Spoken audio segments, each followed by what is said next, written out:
computer networks.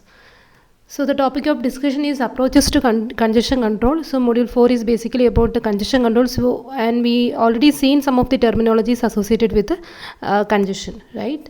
So congestion control is something that is to be done by the network layer and transport layer together. But here we will be looking at the network layer aspects or approaches for congestion control. So this is the broad view. So starting from certain methods which are slower in the sense we will get enough time for doing them. So we can do them with some slow pace and with some faster technique, mostly reactive in nature, and the slower techniques are preventive in nature. And we will see each of this technique in detail. So the presence of congestion means that the load is temporarily greater than the resources, right? So once the network is having some specific set of resources, so when you are imposing load that is more than what the network can handle, so that is a point where it started congested. So two solutions that come into mind is generally to either increase the load, increase the resources. So if you, the problem is with the load and resources. If you have a more load, accordingly, if you have enough resources, then it is solved, right? So either you can solve this congestion issue by increasing the number of resources or the volume of resources that the network layer is having, or you can decrease the load. So to decrease the load, it is up to the sender who is pushing the load in the network, right? So some kind of feedback mechanism will be working out at this part. So if you are looking at the diagram, this first approach is called network provisioning. That is a purely based on increasing the resources. So how we can increase resources so that there is no congestion. So that is something that needs a costly solution, of course, and we need enough time to think about it, right? So we will see this method first, followed by the other techniques. So, and if you move on to the end, you can see that load shedding, and that is something we are actually the things are not in our control, and the packets started dropping out, right? So in the sense you are forced to destroy some of the packets.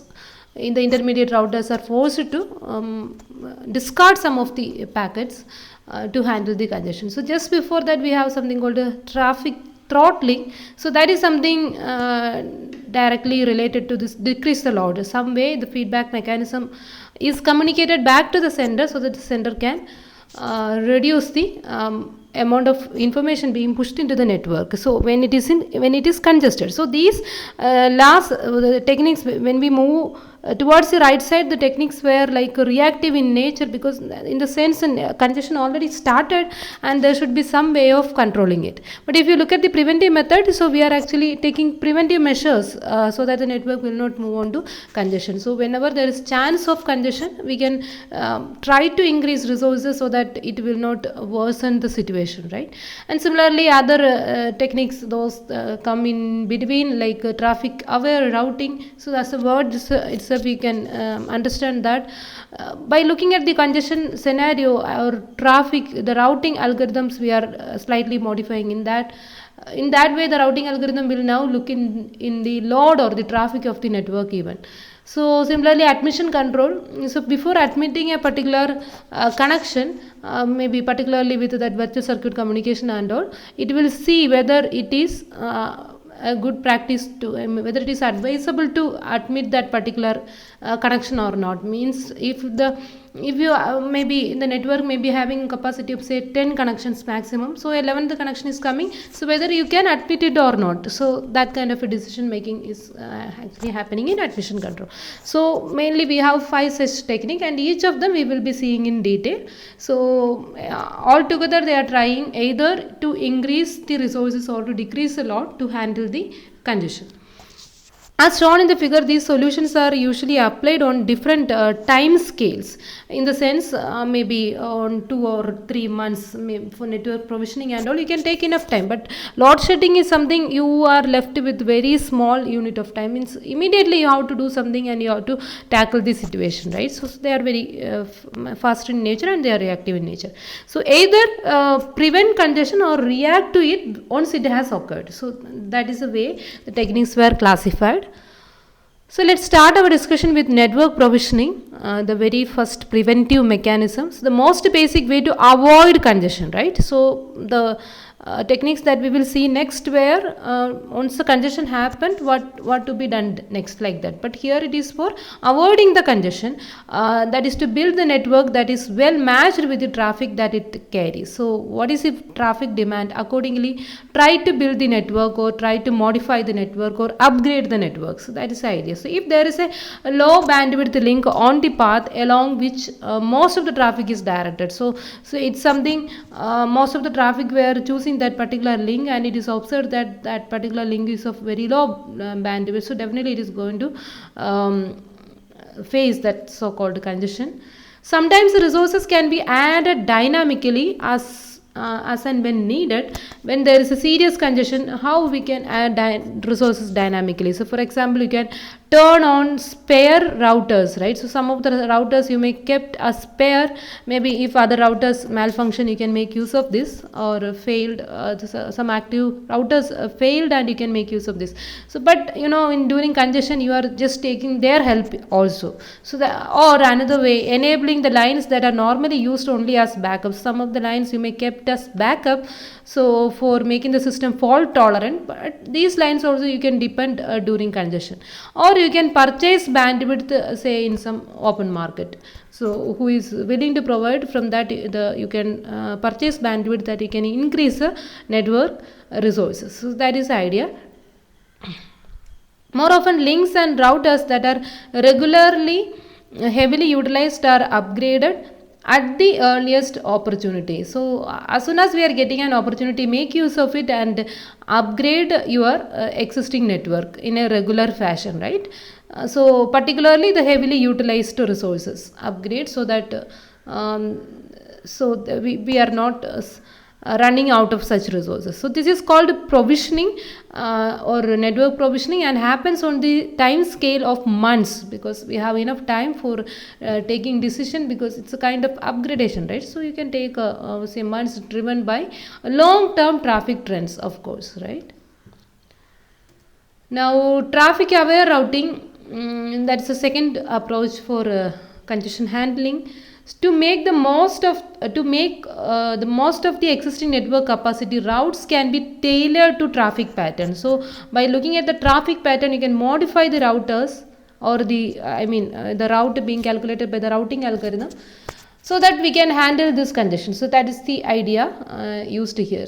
So the routes can be tailored to traffic patterns that change during the days, and as network users wake and sleep in different time zones, right? The time zone maybe in the morning or in the evening, traffic will be high, but in some other time it will be different. So in that way, by looking at the traffic pattern, you can change the routing algorithm, of course. Change the route being calculated by the algorithm. So the algorithm could take some more parameters into consideration, that is of course the congestion or the traffic pattern even.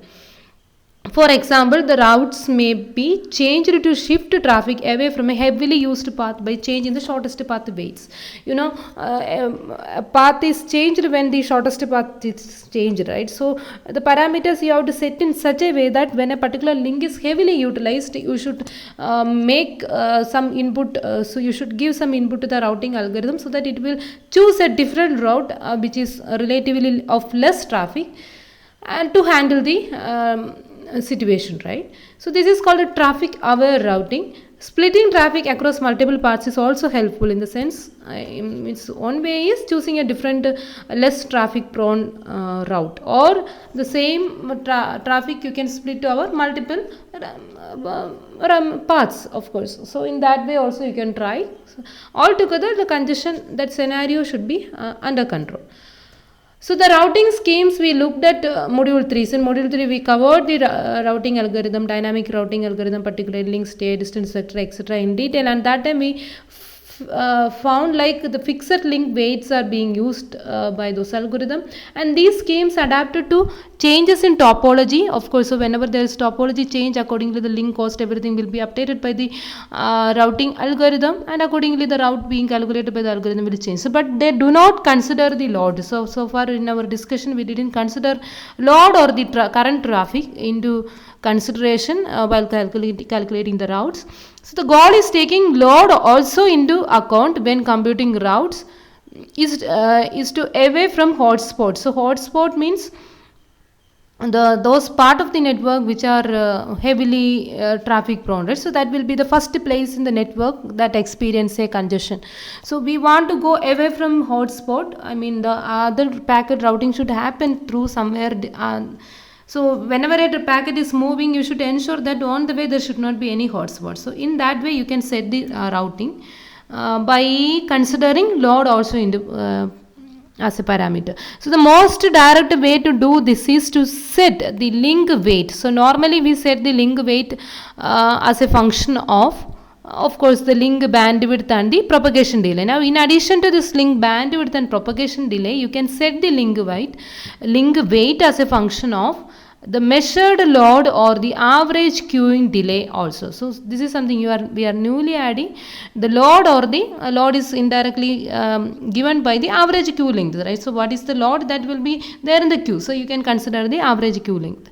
So the least weight parts will then favor parts that are more lightly loaded, all else being equal. So lightly loaded parts are to be taken, right? So that is a scenario. So accordingly you have to set the weight such that the lightly loaded paths will result into some least weight. So in that way the weight should be adjusted.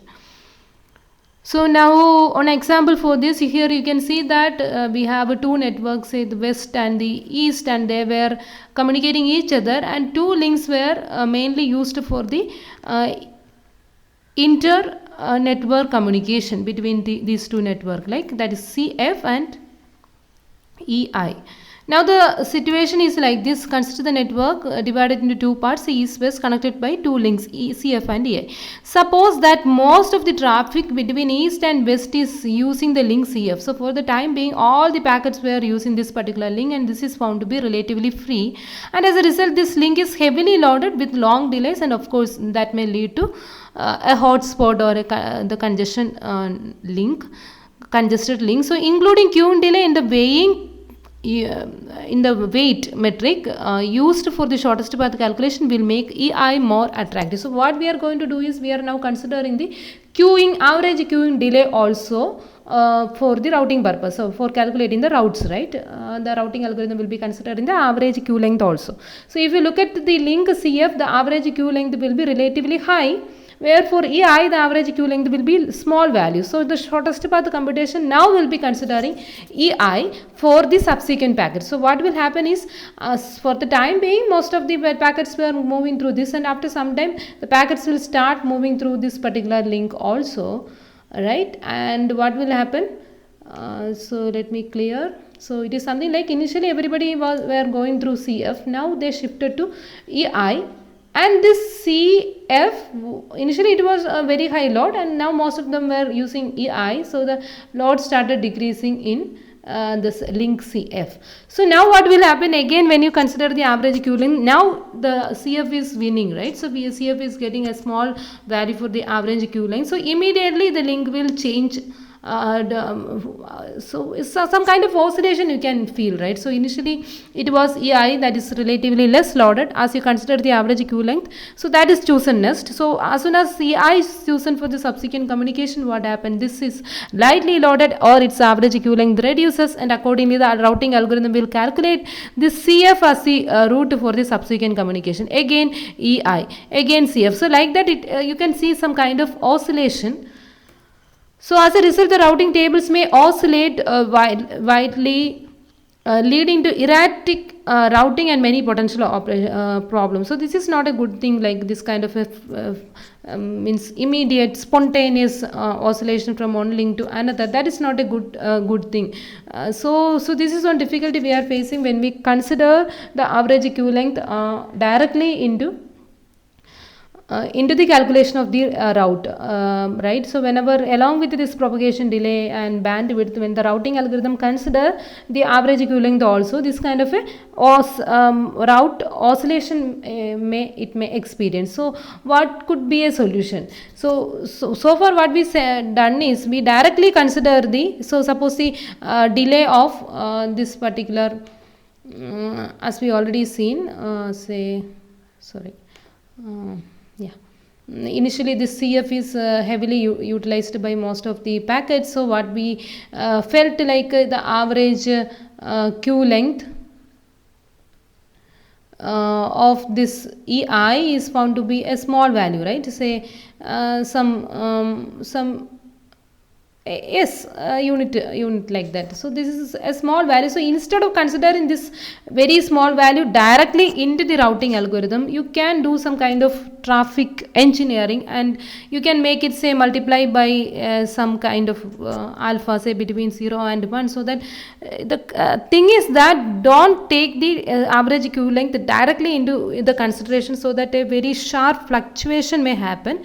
Instead you can do some modification, or maybe whatever be the value shown as the average queue length of EI, you can take it, multiply it by some fraction, some maybe some, you can double it, and you can make use of it, so that what will happen is the immediately all packets are may not going to use this EI. Instead it will jump from CF to EI in a gradual way, so that is fine.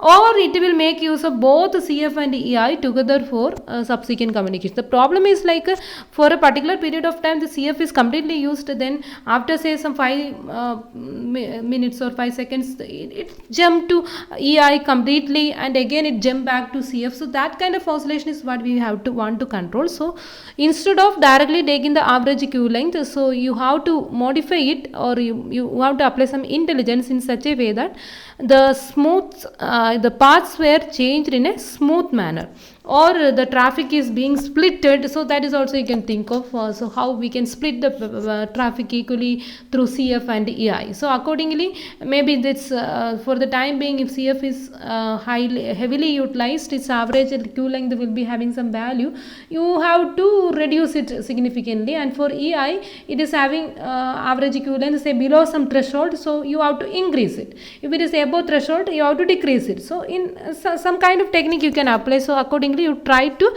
ensure that switching or the oscillation is not like spontaneous, or it's happening very frequently, or the load is somewhat equally distributed over CF and EI. So that is the thing. So attempts to include load but change weights within a narrow range only slow down routing oscillation. So some range should be set up, so within that range you have to change, or a sudden decrease or increase, that is not good for the average queue length. So one solution to this problem is of course that multi-path routing, where you are making use of more than one path, in which there can be multiple paths from a source to a destination. In our example, this means that the traffic can be spread across both the links, right, from east to west, like that CF and EI, both we can make use of that. So given these difficulties in the internet protocol, in the internet protocols do not generally adjust their routes depending on the load. So the load will not be considered directly into as a parameter for routing. Instead, the adjustments are made outside the routing protocol by slowly changing its inputs, right? So that sharp change is actually making the problem. So you can gradually change the input, and you can try to perform some kind of multipath routing, something. So some effort you have to spend on the background, and that is what we call as traffic engineering. So proper traffic analysis as well as engineering is needed to have such an efficient traffic aware routing algorithm. So that about it. So two approaches we discussed here: the network provisioning, where we are increasing the resources, and the second method, increasing the resources in the sense we either upgrade or we depend on some of the spare routers or spare bandwidth available, like that. And then the second method, that is traffic aware routing, and we saw that oscillation and how it can be handled. So now the next three more techniques we may see in the subsequent video lectures. Yeah, thanks for watching.